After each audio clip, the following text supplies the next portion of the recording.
We are going to be having our TVZs coming in here. Unfortunately, Hero got decently close. I was looking at his stream, but yeah, wasn't quite able to close out the game against Azure. And so now, a lower bracket finals. It's going to be MeomaikA versus Azure. That it is. Again, congratulations to Hero for making it as far as he did. An incredibly deep run. But here we are in the lower bracket finals. And we're going to start things off on Romanticide. LE, of course, standing for Lovers.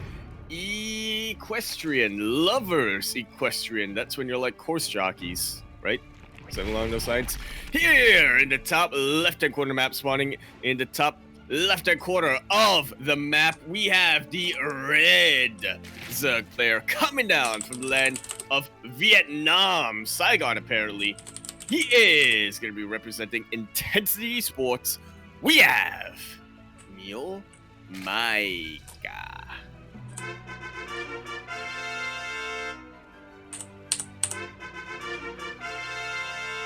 I may have pressed the wrong button. I may have pressed...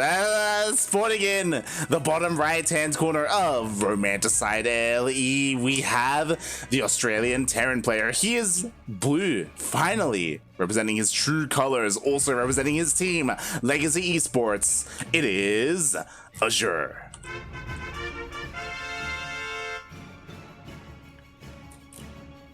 Yeah, exclamation mark Funara, I believe it was Kuro, who is the reason, exclamation mark Funara Kuro, for telling Azure one time that actually Azure looks a little bit more like a greenish kind of tint, and that made him feel very self-conscious. It did, unfortunately. There's a bit of a shame. I noticed like earlier in the matches that we were casting him, like his opponent would typically get blue and he'd be stuck with red, and it's like, oh god, ay. Yeah, really unfortunate turn of events, but we have noticed does power up when he gets his not even desired, I would say his necessary colors. Exactly. It's where his energy, his power comes from. And now he is here in full force going up against one of his old-time rivals, MeomaikA. Like Azure, he's still such an incredibly solid Terran player. And I think we would both agree in that MeomaikA's worst matchup is ZvT. If there had to be one.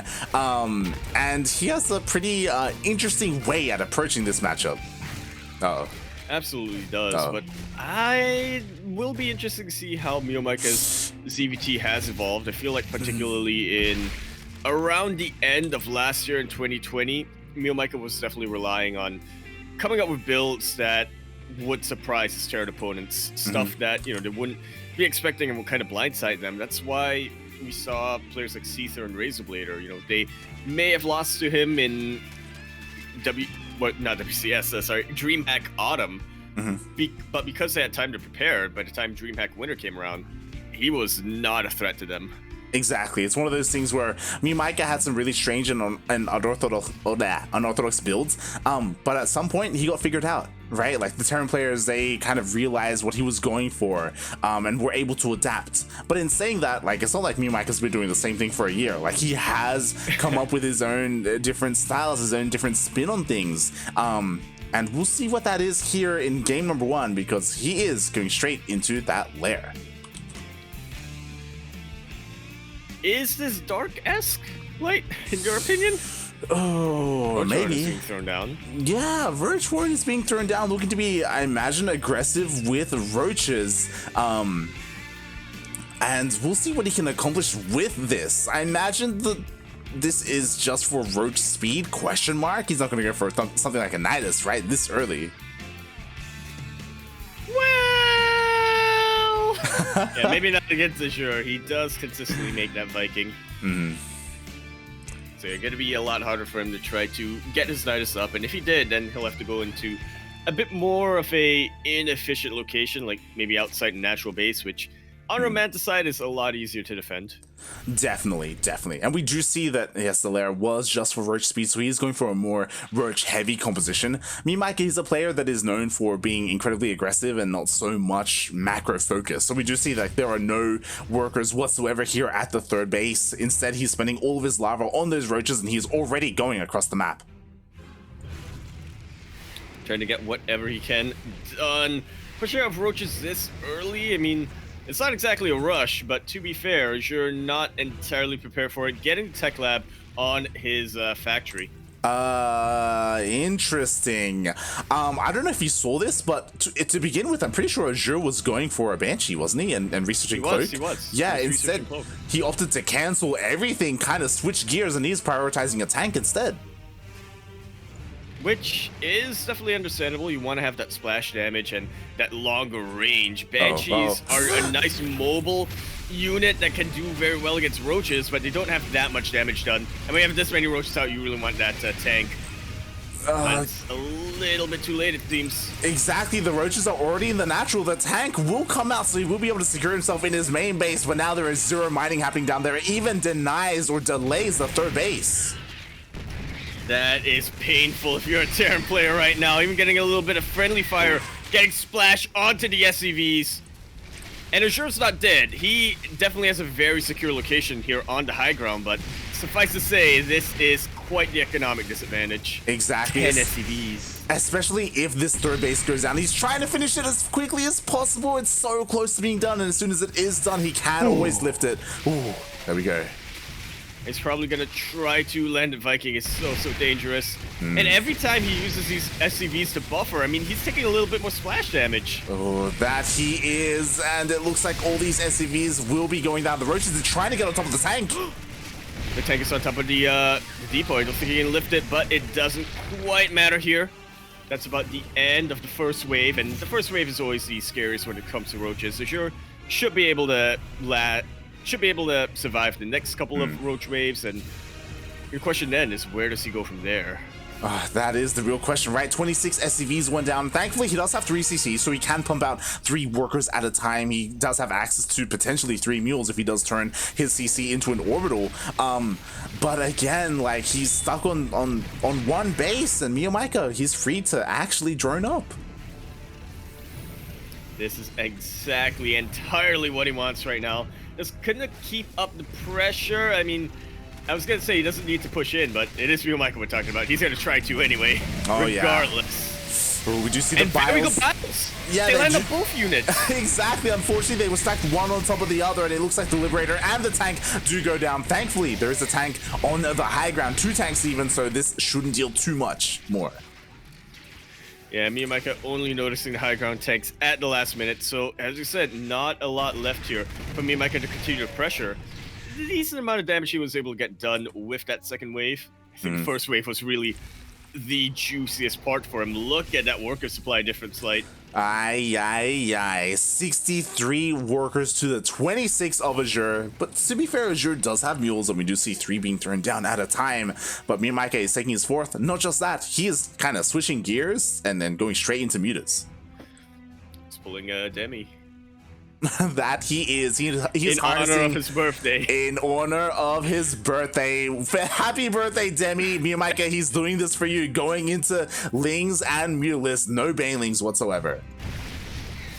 Who needs him, Mio says. Well, he's still trying to keep this pressure up, which is a little bit unfortunate. For Mio, I would say. He's losing, basically throwing away couple of Lings. They are kind of disposable, and we are at the point where MeomaikA can afford to throw away a couple of Lings, but yeah, it's not really accomplishing too much. He is much better off macroing back at home, defending against this drop. That he is. Meanwhile, it looks like Azure is trying to utilize his upgrades here. He does have combat shields, he has stim, and he has +1. So maybe he can make something happen with this Bioforce, especially since right now MeomaikA is at 0-0. So there is this window of opportunity. More importantly, Azure needs to get in there and scout the Spire. Absolutely does. A lot of potential that Azure can get done here when there's no Banelings out right now. But I'm just looking at those mutas pop out. There they are, 10 of them already finished up. A couple more on the way. One good surround and a cleanup with the mutas is all MeomaikA really needs to defend against this. Scouts to drop, and here he comes. Oh, here he comes. He's fighting the Marines straight up with the Muta, so he will be losing a couple of them. 3, 4 already. 6 even. Only oh my god. 4 of them left. Yeah, that was not the best trade for MeomaikA. He will be able to chase this down, which is great, but that was a beautiful fight there for Azure. Absolutely was. Just really utilizing his upgrade lead, and just the fact that MeomaikA mistimed his lings so much. That he did. So that was a really good trade. And for those wondering, I know there are, again, a couple of people who may not be familiar with MeomaikA's ZvT. For whatever reason, he is not fond of banelings. So if you saw Gogo Joey or any other Zerg player, they'd be going Ling Bane Muta. Mio, he's just straight up Ling Muta. Well, I'm pretty sure MeomaikA just doesn't want to make banelings because of his history against them. He has his reasons. But because of that, it does mean that he's a little bit, vulnerable to this heavy bioforce. Ooh, trying to focus down that CC. But not quite able to get it. Azure being very quick on repair and a beautiful positioning with his tanks, covering just about everything. The bioforce not far behind, and this is why a lot of Terran players, if you know how MeomaikA is going to play, you heave a bit of a sigh of relief. You don't have to worry about splitting too much. Just make sure you're in a bit of a choke point. Make sure your Marines don't get surrounded. And yeah, his units kind of drop like flies. Exactly. And we even see Azure, he's starting to incorporate a couple of Thors in the mix as well. I think I would have preferred, maybe a reactor on the factory for Widowmine production, but Thor, I mean, it is another answer to these mutas. Oh, MeomaikA losing a couple more again. Yeah, not ideal whatsoever. It seems like Mio might be a little bit indecisive here. He wants to go around and try to get some economic damage, but I mean, to be fair, Azure is in position with his Marines, with his missile turrets, make it very hard for MeomaikA to really identify what he wants to attack with these mutas. Did clear out a decent amount of those Marines. He did. Weapons, I believe it was. And yep, like also flyer weapons that kick in. This is what Mio does. Like, he has a massive cloud of mutas, and even though it may not be the most efficient thing, like, he's keeping Azure's supply down. Like MeomaikA is close to maxing out. Azure is still stuck at 130 supply. Like, he's losing pockets of Marines here and there to just mutas. And now MeomaikA, now we see he's feeling comfortable enough to go to his final form and actually utilize banelings. This is an evolved Mio. This is 2021 Mio, mate. New year, new Mio. I theorized this before, but I'm pretty sure the reason of just GG. GG. There we go. They make it into the main base. Sure, he was not ready for it. The banelings didn't even come into play, mate. That they did not, and that I'm pretty sure that Mio's all the more grateful for that. Oh boy, I'm sure he is as well. As we don't know how well or how poorly he would have controlled those banelings. But like, again, so for those wondering, MeomaikA, he is on top of the NA ladder right now. He's consistently winning NA ladder heroes. He is 6.5k. He's favored over players like Nina or Cham at the moment, which is insane to think of. He's kind of peaking at the moment. In his career potentially. And part of that I attribute to the fact that he has learned how to make banelings. Yeah, I'd say so. Oh god, it's something that I never thought I'd see in a ZvT. Unfortunately, we haven't seen him really utilize them, but like it's there if he needs it. Well, he tried to last game, but it didn't quite come into play. Really good pressure play from MeomaikA that last game. Took that advantage with the Roach Rush and then just kept that pressure on. Contained Azure so hard on the 3 bases. Made sure that he could not feel safe whatsoever to push out and be active on the map. Aye. And here we go. Now we're here. We're on game 2. We're on match point. Yeah, who's going to take it? Who is going to rematch Gogo Joey? It's going to be our Terran player on the other side of the map, or is it going to be our player here in the top right-hand corner, the Red Zug player coming down from the land of Vietnam, Saigon to be exact, District 5, I believe he was saying, something along those lines. He is representing Intensity Esports. This map is Oxide, by the way.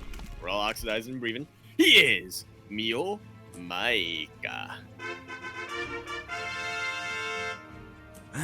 And spawning in the bottom left-hand corner of Oxide LE, we have the Australian Terran player, the Blue Terran, representing Legacy Esports. It is Azure. Hi. Hi. Hi, yeah. Azure, right? Yeah. Yeah. That he is, and oh my, MeomaikA going for a pull first. Yeah. I mean, to be expected really from MeomaikA. Doesn't 12 fool or anything. Just his nice, old, reliable extract trick into a 14 pool. Yeah, I'm really curious to see which variant this is, because MeomaikA is known for going pull first, you send out your first 6 lings, and then he goes straight into roaches from there. Or, you know, could just be a safety pull first, just see what he can get done with the lings and just kind of macro from here. I'm theorizing, and by theorizing I mean imagining the scenarios here from MeomaikA. Oh. I don't think it... Whoa. You're completely skipping on the Reaper. Going double Marine? Yeah. Interesting. Interesting here. He's foregoing a lot of scouting to do this. What are you using your gas for, Azure? What is it gonna be? Yeah, that is the question. Being thrown down. So again, like for those wondering, so typically in this matchup, the Terran player would open up with Reapers, you know, so you can go across the map, you can scout your opponent, you can delay the third base, and instead he kind of gave all of that up to go for Marines first. With this, you can do a couple of cheeky things, right? Like you can try and hunt down some Overlords, you can be a little bit more defensive with them, but it's a little bit more difficult to really keep an eye on your opponent. I feel like against MeomaikA, that's what you want. Unless Azure knows something we don't about MeomaikA. He's cracked a code, potentially, hopefully. Yeah. I mean, this could be a part of him maybe wanting to go mech as well. Like, we do see he's going to be able to take out this Overlord. He has high ground vision with this Rax. And we were talking about Azure before, about how versatile he can be, about how, if he wants to, he can whip out that mech. Absolutely can. But we shall see. I'm curious to see what the starport unit's going to be. I still hold up a little bit of hope for potentially Hellbats coming down, but I feel like we would be seeing the armory about this time. Yeah, I mean, it's also possible that he's waiting to kill the Overlord before he throws anything down, as it is close to going down. Was taken out, didn't even need the Viking. Meanwhile, on the other side of things, there's the armory. There's the armory, but MeomaikA going for a Bane Bust. I am a little awestruck here, Light. This can go so many different ways. MeomaikA is able to catch these Hellions on a bit of a flank, get those connections. Hellbats, they have a lot of health, but it's still considered light units, so the Banelings still have quite a bit of a bonus against them. On the flip side, if MeomaikA is just a little bit too late in morphing in those Banelings, if he mostly only has, Zerglings, they are just gonna melt to the Hellbats. That they are, and at the moment, Azure is doing a really good job at hunting down these lings and shaving off as many of them as he can. Meanwhile, MeomaikA, he's sneaking quite a few off to the right, and there it is, the Banelings are being morphed in. Well, it's not a wall, Light. Oh god, and it's gonna be disastrous if these Hellions get caught out in the middle of the map. Like, if they get surrounded, that's it, that's game. And right now, I love it. He's utilizing the map a little bit to his advantage to make sure he doesn't get surrounded. The lings are getting ready, though. Banelings even being morphed in defensively. Defensively and offensively. MeomaikA wants to bust on through. The armory did finish up. That it did, and now he is in the natural. At the same time, we have Hellbats hitting the third base, but some of them, a little bit indecisive. He turned around for a moment. And he did morph a couple of them in defensively. Nice delay on the third base, and really going to do a good job of keeping Azure supply capped over here. These are the only units he's going to have, but these are very powerful units that Azure has got. He just needs to get them in position. Oh, but the Hellbats at home are going to get surrounded. One of them gets taken out, only 2 remaining. Meanwhile, at the same time, the Hellbats are pushing into the natural, and there is no mining happening whatsoever because of this Liberator. That there is not. MeomaikA being a little bit slow here to really react to that. And the Banelings are going to connect. Split puppy. Okay, doesn't get the Hellbats, which is very good. And there's 0 income. MeomaikA, there's like nothing is going his way right now. Literally none. The Queen goes into deliberations. Absolutely the worst possible scenario for him. GG is called, and Azure will be taking this lower bracket finals to the ace match. Wow. GG. There was chaos all over the place. A lot of damage was being done, but yo, that Liberator was key there for Azure, being able to take out both queens. Wow.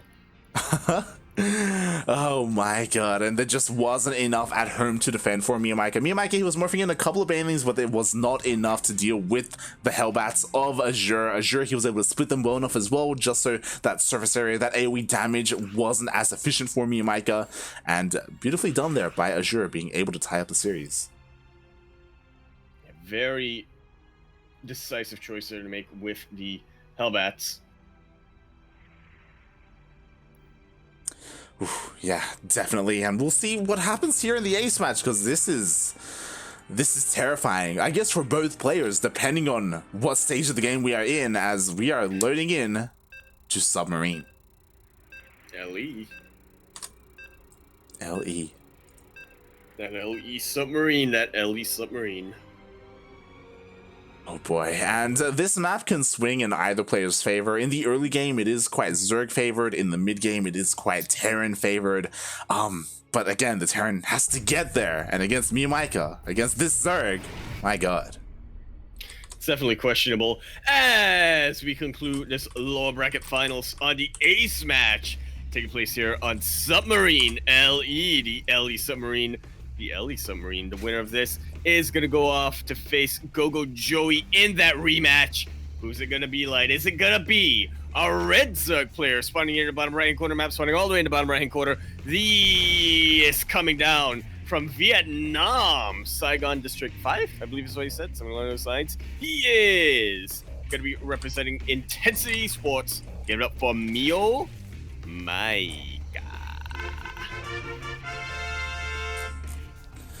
And spawning in the top left-hand corner of Submarine LE, we have the Australian Terran player. He is blue. He's representing Legacy Esports, tying up the series 1-1. Can he close it out? It is Azure.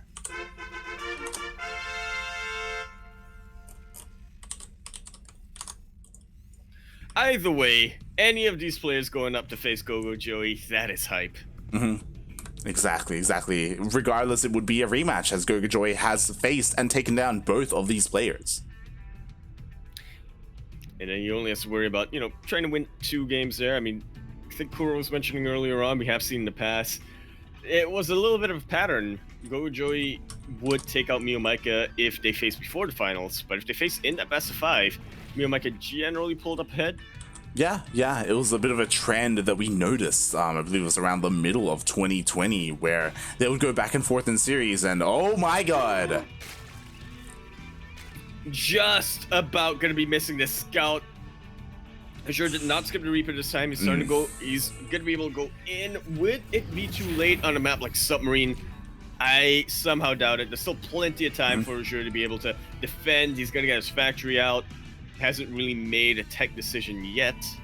Yeah, or commitment, I should say. He's probably decided where he wants to go. Yeah, it's going to be all about how good the defense will be and the decisions that he makes from here. How is he going to approach this as the Reaper is going across the map, and he should be diving straight into that mineral line to see. And there it is. He confirms the Rich Warren. It is. But now, here comes the other layer to this game plan. MeomaikA, he often does allow his Terran players to scout this, and then just hopes that they overreact before being as greedy as he can.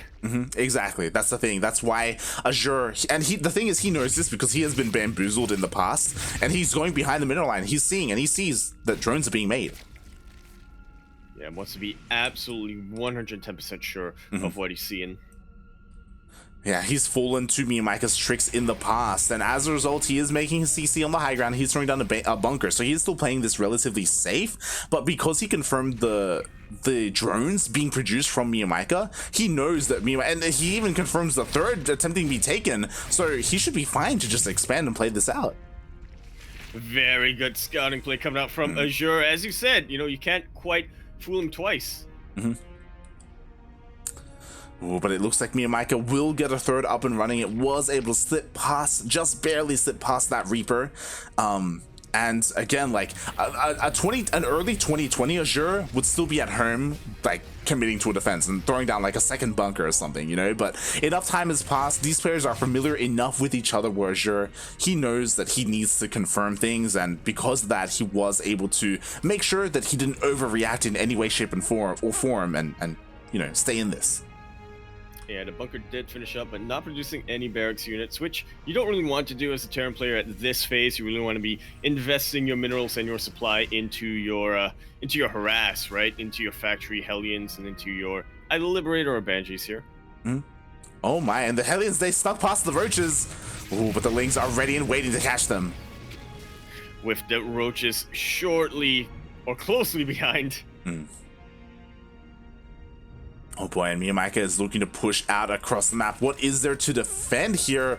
Oh, there is no tech lab on that factory. There will not be a tank. There will not be Widow Mines. But you know what? We're gonna get a Banshee. We will, as the first Banshee is out. With this Banshee, he should be able to push away these Roaches. It does get spotted by the Overlords, and now MeomaikA is aware. He does pull back. Or pull to the side, I should say. Yeah, I mean, these units aren't really going to be too useful back at home. None of them shoot up, so it's just trying to find an opening here, being spotted. Or maybe even just setting up a bit of an ambush, If Azure moves out with his Hellions, let's say, just pounce right on top of them, completely deny that map control. Oh, that he is. We do see Ravagers are being morphed in, looking to delay or deny the third base if it does get taken. Meanwhile, the Banshee is finding some nice damage. So far, no economic damage, but has been able to take out quite a number of Roaches and Lings. Yeah, and as long as the Banshee stays alive, that's a positive. Oh, that it is. You know what? The Lings actually get into the natural. A little bit late with the SEV pull, so the bunker does go down. Again, no tanks here on this, anywhere here for Azure. The Hellions, though, are dealing very, very well with the Zerglings, but 17 SEVs have gone down. Just realized we don't have Game Heart. We do not, and in the end, everything at the natural was taken out. The Lings are going to be able to take out some of these depots. I mean, sure, the Banshees can clean up, but sure, he lost so many workers. And this is something you can't afford to do on Submarine. You can't afford to just say, you know what, I'm just going to go for a bit of a, I don't want to call it a YOLO attack, but, more of a run by, see what I can get done. Yeah, really punishing the fact that Azure didn't have any kind of AoE damage, like he didn't have any factory-based units as a backbone to his defense. So the Lings, once they got through that wall, they dealt so much damage, and Banshees are great and all, but they don't have the fastest DPS, so it takes them quite a while to chip away at the ground army of MeomaikA. And with this, MeomaikA will take his lead, his worker lead, I should say, and go into Aspire.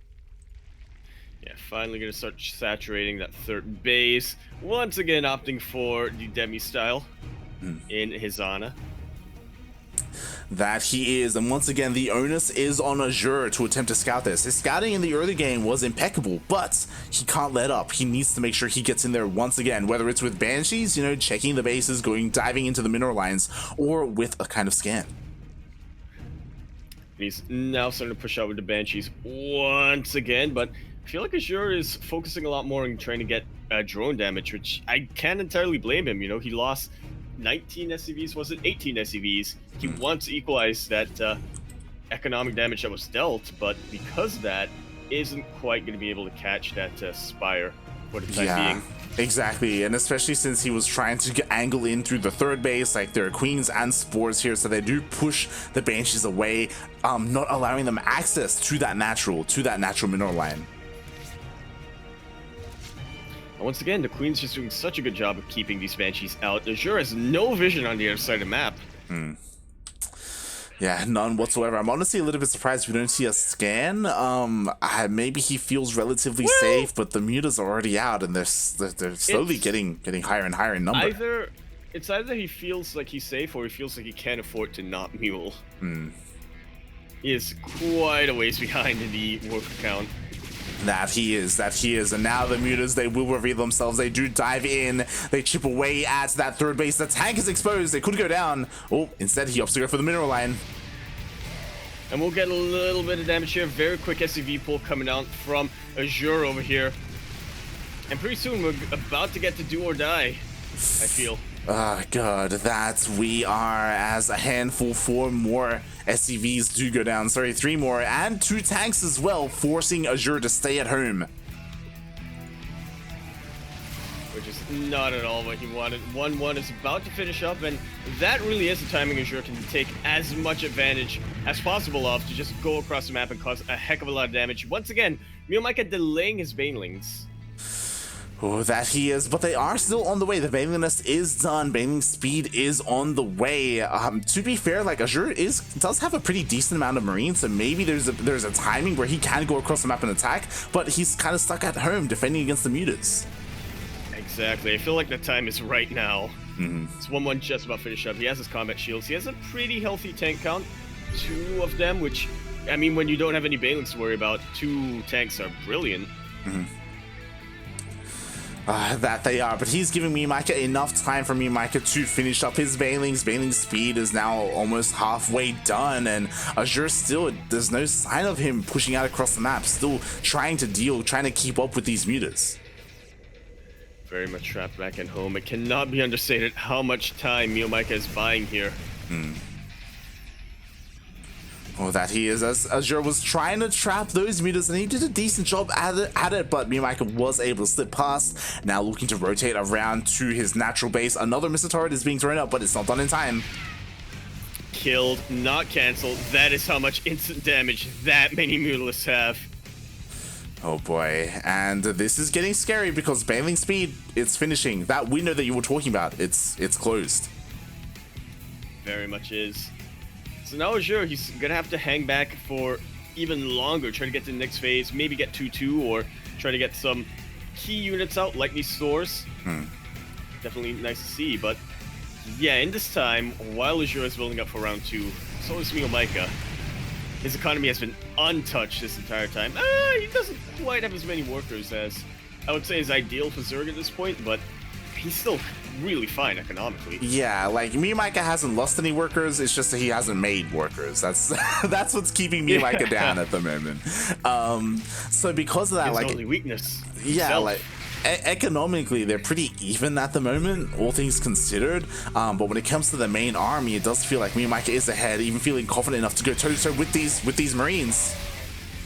So to take a little bit off them out, I do like that trick, turning the Hellion into a Hellbat just to have a little bit of healing. You know, no need to pull the SCVs off the line, but not quite enough. It feels like it was almost wasted medevac energy, really, and MeomaikA started to push out. Oh god, that he is. He has his ground-based army. 1-1 is about to finish up. He already has +1 melee, +1 carapace is on the way. Meanwhile, Azure has also been refining his own army. He is trying to incorporate Widow Mines. I don't believe he has any out quite yet, though. Not at the moment, but I do like the tech switch. Oh. These tanks Oh. not really going to be too effective, and it's Marines. That's a nice clump of them. Couple of mines do connect to the Mutalists. Some of them do go down, but it's still a very scary army out here for MeomaikA. But look at that defensive position, Light. I was doubting the tanks, but when they're in the back line and when they're untouched and able to just add a little bit of DPS here and there, completely changes the game. Exactly. That was the most ideal fight for Azure defensively, with all of his structures, with his SimCity, with his tanks sieged up, with his Widow Mines barred. He was able to take the most favorable engagements, and now Azure takes the supply lead. Very, very healthy lead it is too. Going to be up in upgrades as well. Really going to be looking to push out. And I gotta tell you, like, the creep spread not looking good this game whatsoever. There are plenty of locations that you want to fight in. Yeah, I mean, that's MeomaikA in a nutshell. He's not one to spread creep. He usually relies on his overlords for that sort of thing, and sure, he has his bases connected, but we'll see if that's going to be enough to defend here. The Widow Mines are borrowed. And the Banelings connect the majority of the Banelings connect with the Thors. Bit of a wasted shot over there. I believe a couple of Baneling shots, or mine shots I should say, also connected with them. Very nicely done. It looks like Azure has just turned this game on its head. That he has, and MeomaikA is forced to find beautiful Baneling connections, no splits whatsoever. Yeah, MeomaikA really turning the Banelings around right at the last second, trying to go for a bit of a surround over here, and he does have time. These binds aren't quite burrowed. Massive hit here, but most of them connecting only with Lings. Once again, MeomaikA sending his Banelings out to the Thor, and there's still a very healthy bio army left for Azure. He's continuing to reinforce this. MeomaikA scrambling for defense. Exactly. This has a little bit of time to get it. Well, this is the power of Terran, especially on this map. The rally distance is so short, so he's just sending more of his army across the map. Meanwhile, as you were pointing out, MeomaikA with not the best Baneling connections, he just keeps sending them into Thors. If he hadn't have done that, he would have so many more Banelings to work with in the second wave. But now he's barely got any. Oh, are they going to finish up? Trying to get a couple out now. Burrow mine. The mine will immediately take them out as they hatch. Decent connections once again, but look at those mine connections, Light. And again, the Banelings targeting a Thor. Meo. Oh, God, that they do. And now the Marines are pushing on forward. Man with gun, OP. This is all you need. And without Banelings, it's so difficult to deal with it. He run out. All his meters are gone. The Banelings, they do not hatch. And it looks like Azure, he has made plenty of modifications to his harpoon. It got a shark, it got a duck, and now it's impaling a cat god. Oh, that he is. It looks like MeomaikA almost was able to clean up all of the Marines, but with these reinforcements, with these Widow Mines, it's going to be so difficult to help clean it up. He's trying though, and with the help of the friendly fire. Ooh. A nice couple of hits there, but I'm just looking at the supply difference right now, like Azure, and as you said, Submarine, very short rushes since Azure just needs to regroup, which very quickly he does. Yeah, exactly. Bases. That he is, and on top of that, the Widow Mines will reset. Like MeomaikA, he didn't even deal with the initial ones. Without Banelings, how does he hope to defend? He is morphing in a couple, literally 3 Banelings. He's rolling on in. And that's a pretty good connection, but he needs about 50 more of those. That he does, and he just doesn't have them. He just has pure Ling at the moment. He's forced to pull the boys. Shaking my head over here, and these drones immediately gonna fall. Does get a little bit of friendly fire. And MeomaikA not too far behind the workers, but it's just the army, right? Oh! Those are some friendly fire hits, though. MeomaikA staying in this game for longer than he really... longer than anyone would really expect. Yeah, like he's been able. The writing is on the wall. He's been able to drag a lot of Widowmine shots. The problem is that sure he's using the Widowmine shots to his advantage, but he's not dealing with them. Like this is insane. Like his Lings, they can't even get close to the Marines. But the Marines, they are overstimmed, and there are no more medevacs. That there are not. MeomaikA is gonna continue to gnaw on top of these Marines and keep himself alive for as long as possible. That's bunch of Banelings just going splat. Yeah, that it is. And oh god, MeomaikA, he fought his heart out. He tried his best. He got so close, but in the end, it didn't even matter. As Azure, it looks like he's going to be coming out on top of this series, and for the first time this year, advances to the finals.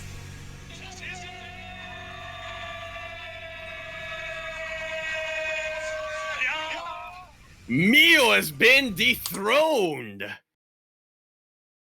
Wow. And I want to point out, before the start of this weekly, you know, we were joking, you know, who's going to stop MeomaikA? Question mark. And Azure said, Meo can't be stopped. Exactly. I posed the question to the people. Will anyone stop MeomaikA this week? And adamantly, Azure said no. Little did he know that he would be the one to slay the cat god himself. As he did. MeomaikA definitely disappointed in himself over here. Apologizing to his fans, to his father. Yeah. I'm sorry, Papa. Brain broken. Oh, God. I mean, everyone can have an off week. God, MeomaikA, you fought your heart out. You did your best. You did so well this week, but unfortunately wasn't quite enough to make it to the grand finals. I also want to praise Azure a little bit here because I mentioned as the game ended, this is his first time in the finals in a long time. Very, very long time. The last time he was in the finals was, I believe, the last time he won about a year ago. Man, it could even be more than a... You know what? We have the technology. Let's check it out. Let's have a look. Do we? Oh. As we just get this lobby set up. A little unfortunate for Azure here. Just played the game on Submarine. Now going back into Submarine. That he is, and I just quickly checked. The last time Azure was in the finals was in 2020. It was in April of 2020, almost a year ago. Just about almost.